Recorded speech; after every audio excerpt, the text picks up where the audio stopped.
अच्छा जी, आज हम बात करने जा रहे हैं ओ लेवल्स के सिलेबस 3.3 पार्ट पर, जहां वर्कर्स से रिलेटेड तमाम एस्पेक्ट्स को हम डिस्कस करेंगे कि किसी भी लेबर मार्केट में वेज रेट कैसे सेट हो रहा है,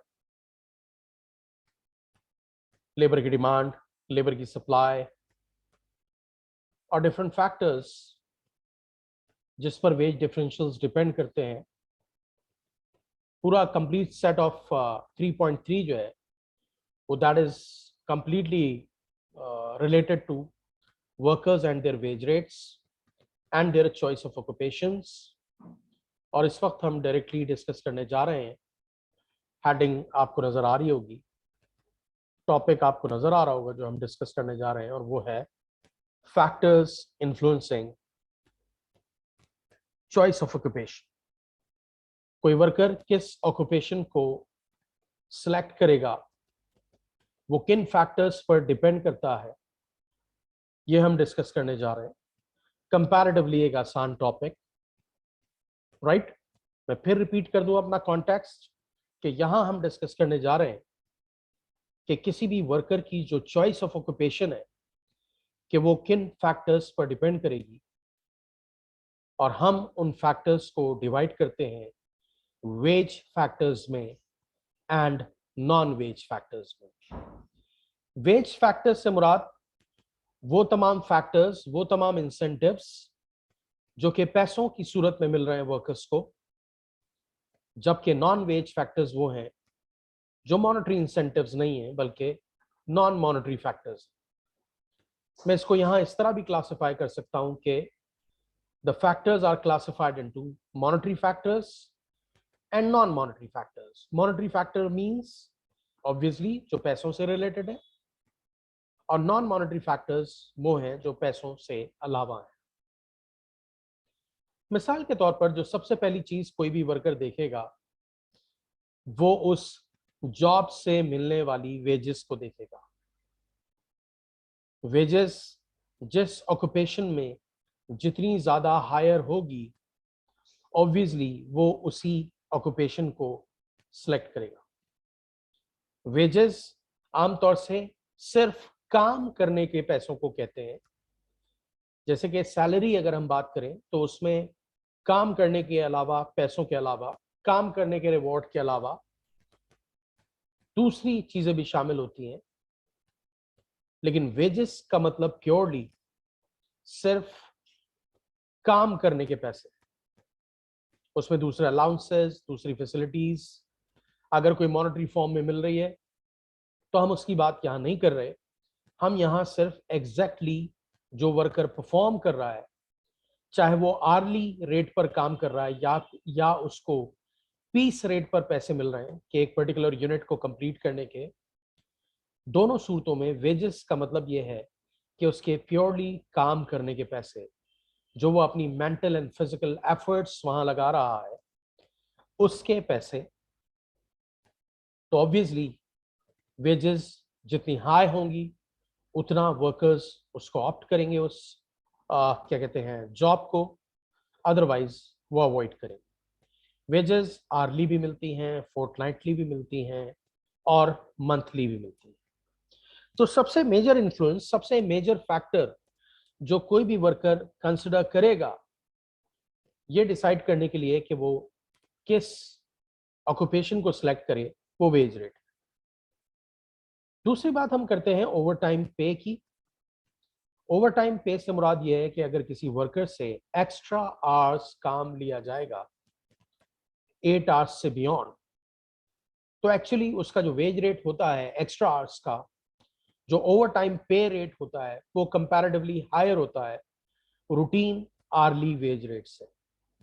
मिसाल के तौर पर अगर आप दिन में 8 घंटे काम कर रहे हैं अपनी जॉब पर, तो वो जो है वो जिस रेट पर भी आप काम कर रहे हैं, लेकिन अगर आप 8 आवर्स से बियॉन्ड काम करेंगे, 1 hour, 2 hour, 3 hour, whatever, तो उसका जो रेट होगा वो आमतौर से रूटीन वेज रेट से ज्यादा होगा। तो फिर ऐसी सूरत में बाज वर्कर्स ये भी देखना चाहेंगे कि ओवर टाइम पे रेट क्या है, और बाज जॉब्स में over time working facility available भी है या नहीं। वैसे तो एक्स्ट्रा वर्किंग टाइम फैसिलिटी तो नहीं है ऑब्वियसली, रूटीन में जो हम चाहते हैं कि कोई वर्कर काम करे तो वो मैक्सिमम 8 आवर्स काम करे, इसलिए मैं उसे फैसिलिटी नहीं कहूंगा। लेकिन बाज वर्कर्स ये चीज तलाश कर रहे होते हैं कि जिस जॉब में वो जाएं वहां ओवर टाइम काम कराने का भी ट्रेंड हो, ताकि वो कुछ एक्स्ट्रा पैसे भी कमा सके। तो बाज वर्कर्स ये देख रहे होंगे कि उस पर्टिकुलर फील्ड में ओवर टाइम वर्क होता है या नहीं होता, और उस ओवर टाइम वर्क की पेमेंट क्या मिल रही है, वो उसको भी देख रहे हो। फिर उसके बाद हम बात करते हैं बोनस की। बोनस दो किस्म के होते हैं, एक वो जो फिक्स्ड होते हैं, जो गवर्नमेंट की वजह से, गवर्नमेंट की क्या कहते हैं डायरेक्शंस की वजह से या कंपनी की ट्रेडिशन की वजह से आपको मिल रहा है। For example Pakistan is a Muslim country, तो अक्सर फैक्ट्रीज वगैरह में ईद बकरीद पर वर्कर्स को बोनस मिल रहा होता है। तो एक तो वो बोनस है जो किसी फेस्टिवल या किसी फिक्स टाइम पर मिल रहा होता है, और एक वो भी बोनस होता है जो किसी हायर प्रोडक्टिविटी से रिलेटेड हो, या वो extra efforts of the workers से रिलेटेड हो, कोई टारगेट हो जो वर्कर्स को दिया गया हो कि जी आप इतनी प्रोडक्शन अगर इस मंथ कर लेते हैं तो फर्म आपको एक्स्ट्रा पे करेगी, तो that is classified as bonus. और जाहिर बात है कि वर्कर्स ये देख रहे होते हैं कि किसी पर्टिकुलर फील्ड में, जॉब में बोनस मिलते हैं या नहीं मिलते। मैंने कहा बोनस फिक्स्ड भी होते हैं और बोनस परफॉर्मेंस रिलेटेड भी होते हैं, और अक्सर हम उसको परफॉर्मेंस रिलेटेड पे कहते हैं, राइट? जो आपकी प्रोडक्टिविटी या किसी एक्स्ट्रा एफर्ट्स पर डिपेंड कर रहे होते हैं। फिर उसके अलावा मॉनेटरी फैक्टर्स में आ जाता है कमीशन। आपको मालूम है कि आमतौर से सेल्स पर्सनल जितने भी होते हैं उनकी बेसिक सैलरी आमतौर से कम होती है। उनको बेसिकली कमीशन उनकी मेन मोटिवेशन होती है, क्योंकि जितनी सेल्स वो कर रहे होंगे या जितना सेल्स रेवेन्यू बढ़ा रहे होंगे फर्म का, उतना उनका कमीशन बढ़ रहा होगा। माइंडेड के कमीशन या तो नंबर ऑफ सेल्स पे होगी कि कितने यूनिट बेचे, राइट, जिसे हम सेल्स कह सकते हैं, या फिर सेल्स रेवेन्यू पे होगी कि फर्म के लिए आपने कमाया कितना।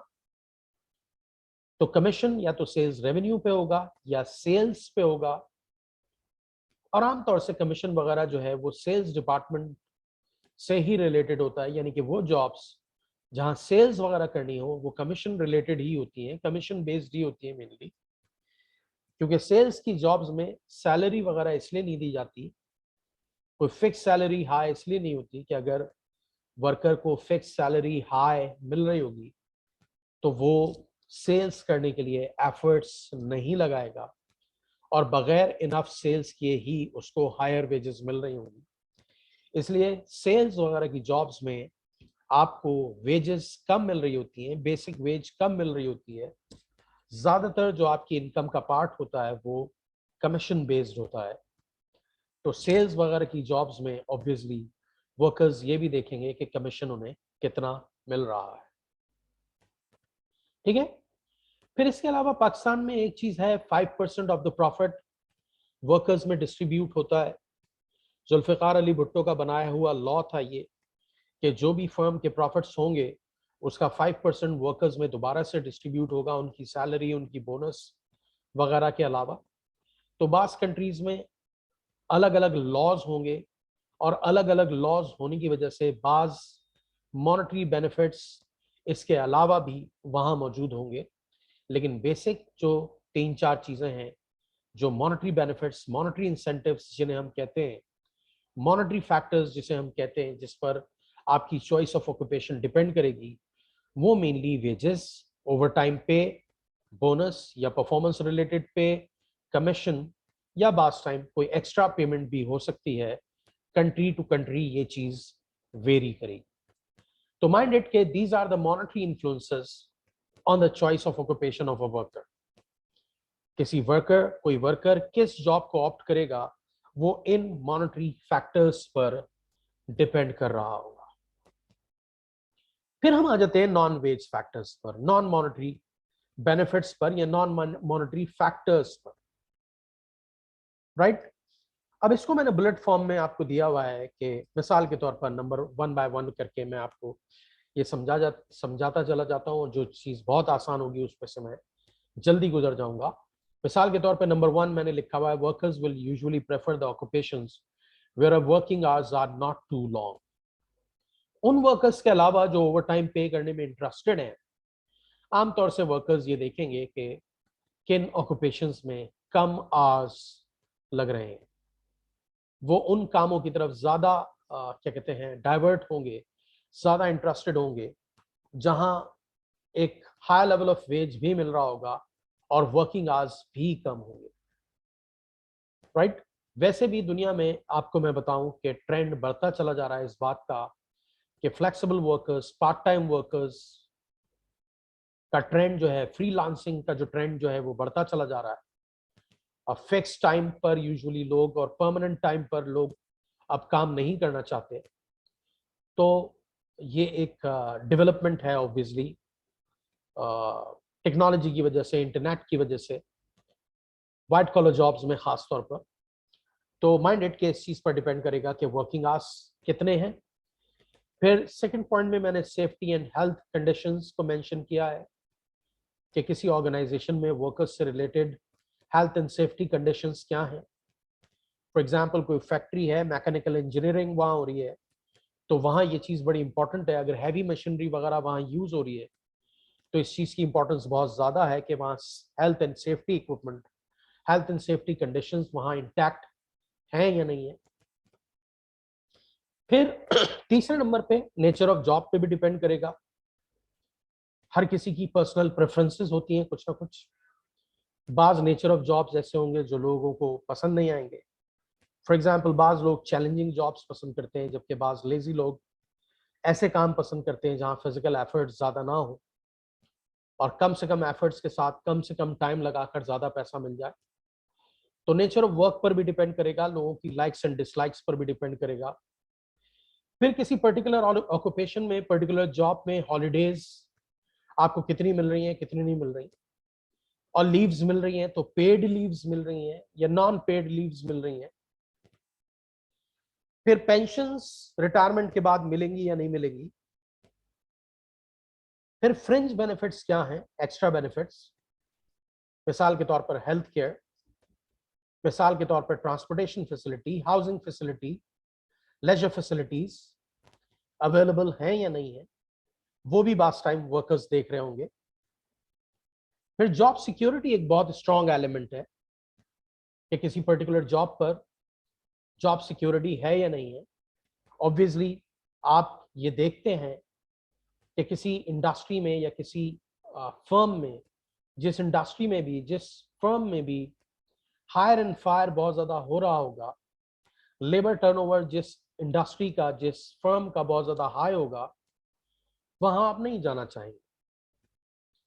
लेबर टर्नओवर हाई होने का मतलब यह है कि वर्कर्स बहुत ज्यादा आ रहे हैं और जा रहे हैं, वर्कर्स वहां टिक नहीं रहे, वहां अनफेयर डिसमिसल हो रहा है, वहां वर्कर्स के साथ डिस्क्रिमिनेशन हो रही है। ऐसी जॉब्स पर ऑब्वियसली आप प्रेफर नहीं करेंगे। आप ये चाहते हैं कि जॉब सिक्योरिटी वहां मौजूद हो, अचानक आप जॉब से बाहर ना हो जाएं, किसी अनड्यू रीजन की वजह से जॉब से बाहर ना हो जाएं। जो जॉब सिक्योरिटीज वो also one main factor which you will consider. फिर उसके बाद आ जाते हैं करियर प्रॉस्पेक्ट्स। करियर प्रॉस्पेक्ट से मुराद ये है कि क्या वहाँ कोई तरक्की वगैरह के भी चांसेस मौजूद हैं या नहीं। बहुत सारे वर्कर्स जो ऑब्वियसली चैलेंजिंग जॉब्स पसंद करते हैं, वो ये देखना चाहते हैं कि वो जिस जगह जॉब कर रहे हैं, वो जिस इंडस्ट्री में या जिस फर्म में काम कर रहे हैं या जिस ऑक्यूपेशन में जॉब कर रहे हैं, वो वहां पर तरक्की वगैरह के कितने चांसेस मौजूद हैं। फॉर एग्जाम्पल हम अक्सर ये देखते हैं कि जो बैंक्स के कैशियर्स होते हैं, आमतौर से कहा यह जाता है कि बैंक का जो कैशियर है वो कैशियर ही अपॉइंट होता है और कैशियर ही रिटायर हो जाता है। आमतौर से बैंक का कैशियर एक ऐसी जॉब होती है जिससे लोग मुश्किल से हट पाते हैं। जो बहुत ही इंटेलिजेंट लोग, बहुत ही हार्ड वर्किंग लोग और बहुत ही डिलिजेंट होते हैं काम वाम के मामले में, वो तो उस कैशियर वगैरह की पोजीशन से बाहर आ जाते हैं, वरना आमतौर से देखा यह जाता है कि कैशियर की जॉब ऐसी होती है कि आप बस पूरी जिंदगी नोट गिनते ही रहते हैं बैंक के काउंटर के अक्रॉस बैठे हुए, राइट, और आपकी कोई तरक्की वगैरह नहीं हो पाती। तो अक्सर जॉब्स में हम ये भी देखेंगे कि करियर प्रॉस्पेक्ट्स क्या हैं, यानी कि तरक्की वगैरह के क्या चांसेस हैं, वेजेस कितनी बढ़ेंगी फ्यूचर में, प्रमोशन होंगे या नहीं होंगे। इस चीज पर भी डिपेंड करेगा कि आपकी जो चॉइस ऑफ ऑक्यूपेशन है वो क्या हो। फिर location of the job obviously देखनी पड़ेगी, क्योंकि जाहिर बात है कि अगर जॉब बहुत किसी रिमोट लोकेशन में है तो वो आपके लिए प्रॉब्लम है, ट्रांसपोर्टेशन का मसला आएगा उसमें, राइट। और फिर अगर हम इंटरनेशनल जॉब्स की बात करें तो हम फिर यहाँ पर जोग्राफिकल मोबिलिटी वगैरह की भी बात करते हैं कि क्या आप इनफ जोग्राफिकली मोबाइल हैं, क्या आप किसी दूसरी कंट्री जॉब के लिए जा सकते हैं या नहीं जा सकते, या किसी दूसरे सिटी जॉब के लिए जा सकते हैं या नहीं जा सकते, आपके पास अपनी ट्रांसपोर्टेशन अवेलेबल है या नहीं है, या उस जॉब तक जाने में ट्रांसपोर्टेशन कॉस्ट आपको क्या आएगी। ऑब्वियसली ये कंसिडर करना पड़ेगा आपको। और उस जोग्राफिकल इमोबिलिटी को ओवरकम करने के लिए बास टाइम फर्म्स अपने वर्कर्स को हाउसिंग फैसिलिटी भी नियर द फर्म दे रही होती है। जैसे जब पाकिस्तान में स्टील मिल्स बनी जो पोर्ट कासिम पर है, बहुत बड़ी इंडस्ट्री, तो उसके साथ साथ बाद में स्टील टाउन के नाम से एक आबादी भी शुरू की गई ताकि लोग वहां पर स्टील मिल्स के करीब रह सकें, क्योंकि रोजाना कराची से लोगों को पिक करना और वापस ड्रॉप करना और रोजाना पोर्ट कासिम लेके जाना तो ऑब्वियसली एक मुश्किल काम है। तो स्टील मिल्स के साथ स्टील कॉलोनी बनी। तो लोकेशन ऑफ द जॉब भी एक मेन फैक्टर है जिसको आप कंसिडर करेंगे, और खास तौर पर आजकल के हालात में जब ट्रैफिक बेनतहा है, स्मोक पोल्यूशन बहुत ज्यादा है, नॉइस पोल्यूशन बहुत ज्यादा है रोड्स पर, उसमें तो लोकेशन एक इम्पॉर्टेंट फैक्टर बन गया है जिसको आपने लाजमी देखना है जब आप डिसीजन ले रहे हैं कि आपने कहाँ जॉब करनी है। फिर आखिर में आपकी अपॉर्चुनिटी कॉस्ट, कि किसी पर्टिकुलर जॉब को ऑप्ट करने के लिए आप अपॉर्चुनिटी कॉस्ट क्या फेस कर रहे हैं। मिसाल के तौर पर किसी डेवलप्ड कंट्री में अगर आपको $1000 गवर्नमेंट अनएम्प्लॉयमेंट बेनिफिट्स दे रही है, बेरोजगार रहने पर आपको जॉब सीकर्स अलाउंस मिल रहा है, माइंडेड के जॉब सीकर्स अलाउंस और अनएम्प्लॉयमेंट बेनिफिट्स एक ही बात है। तो अगर गवर्नमेंट आपको $1000 का जॉब सीकर्स अलाउंस दे रही है और अगर आपको 1000 रुपए की जॉब ऑफर हो रही है तो ऑब्वियसली आप नहीं जाएंगे उसके ऊपर, क्योंकि वो 1000 रुपए तो आपको पहले भी मिल रहे हैं, फारिग बैठकर भी, बेरोजगार बैठकर भी। तो अगर 1000 रुपए की जॉब ऑफर हो रही होगी तो आप नहीं जाएंगे, ऑब्वियसली उससे ज्यादा की जॉब ऑफर हो रही होगी तो आप जाएंगे। तो ऑब्वियसली जब आप किसी जॉब को, किसी ऑक्यूपेशन को, किसी प्रोफेशन को सिलेक्ट कर रहे होते हैं तो आप ये भी देख रहे होते हैं कि आप क्या अपॉर्चुनिटी कॉस्ट फेस कर रहे हैं, आपको क्या चीज छोड़कर उस जॉब पर जाना पड़ रहा है। अगर जो चीज आपको छोड़ के जाने पड़ रही है अगर उसमें आपको ज्यादा रिटर्न मिल रहा है तो ऑब्वियसली आप उस जॉब पर नहीं जाएंगे। लेकिन अगर जो आपकी अपॉर्चुनिटी कॉस्ट है उसकी वैल्यू कम है एज कंपेयर टू जो ऑप्शन मिल रही है आपको, आप उसी सूरत में उस जॉब पर या ऑक्यूपेशन पर जाएंगे। ठीक है। So these are the factors, monetary and non monetary, which influence the choice of occupation of an individual. I hope कि आपकी सारी बात समझ में आई होगी। कोई क्वेरी हो, कोई बात समझ में ना आई हो तो आप व्हाट्सएप कर सकते हैं मुझे, या फिर यूट्यूब चैनल पर जब मैं ये वीडियो अपलोड करूंगा तो आप वहां यूट्यूब पर मेरे चैनल पर मुझसे क्वेश्चंस पूछ सकते हैं। और प्लीज मैं इस किस्म की वीडियोस जो इकोनॉमिक्स से रिलेटेड हैं, ओ लेवल्स और ए लेवल्स से रिलेटेड, वो मैं अपलोड करता रहूंगा। Please keep on watching and please subscribe my channel. Thank you very much.